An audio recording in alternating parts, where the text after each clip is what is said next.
Halo, selamat datang di review saham Indonesia.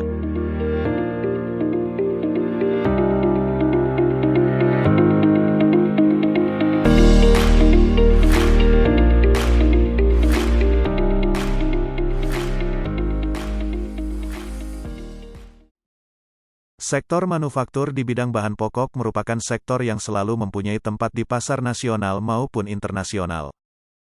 Sektor ini akan terus dibutuhkan selama roda kehidupan masih tetap ada. Akhir-akhir ini dunia dihantui ancaman krisis pangan.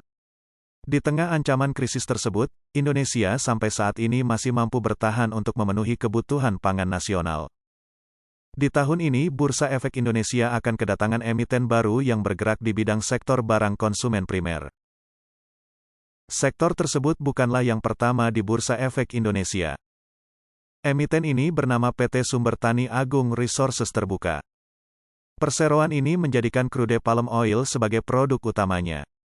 Perseroan didirikan pada tahun 1970 dan berkantor pusat di Sumatera Utara. Lalu apa yang membedakan perseroan ini dengan perusahaan pesaingnya?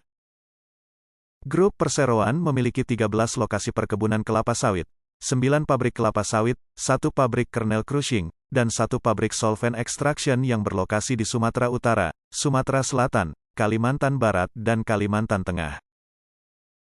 Kegiatan utama perusahaan adalah perkebunan kelapa sawit, pengolahan buah kelapa sawit menjadi CPO, industri minyak mentah init kelapa sawit, industri minyak goreng kelapa sawit hingga perdagangan besar minyak dan lemak nabati hingga aktivitas perusahaan holding lainnya. Dari segi usaha perseroan ini nampak sudah sangat berpengalaman dalam pengolahan buah kelapa sawit dari hulu ke hilir dan hampir sama dengan perusahaan sejenis yang jadi pesaingnya. Untuk struktur permodalan perseroan ini adalah sebagai berikut. Lalu bagaimana dengan kinerja perusahaan? Perseroan ini memiliki 17 anak perusahaan yang mayoritas sudah beroperasi secara operasional. Perseroan ini memiliki perkembangan positif untuk perkembangan aset dan disertai juga dengan liabilitasnya namun tidak mengganggu kinerja operasional perusahaan tersebut.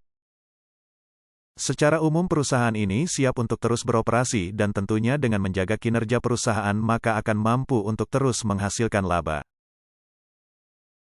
Setelah penawaran umum perdana, perusahaan ini berencana membagikan sebesar-besarnya 30% dividen dari laba bersih perusahaan mulai tahun buku 2022. Perusahaan ini pun memiliki posisi strategis untuk terus mengembangkan bisnis grup perusahaan yang beroperasi Sumatera dan Kalimantan.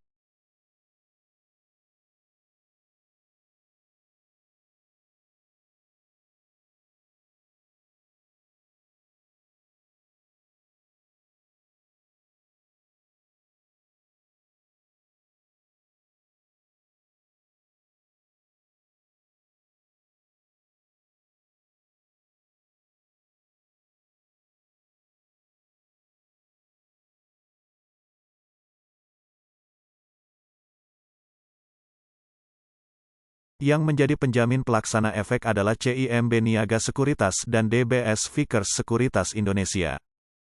Setelah dana IPO terkumpul rencana penggunaan dananya mayoritas digunakan untuk belanja modal seperti pembangunan Ferinari, dermaga dan tangki timbun yang berarti grup perusahaan ingin berekspansi lebih besar untuk meraih laba yang signifikan.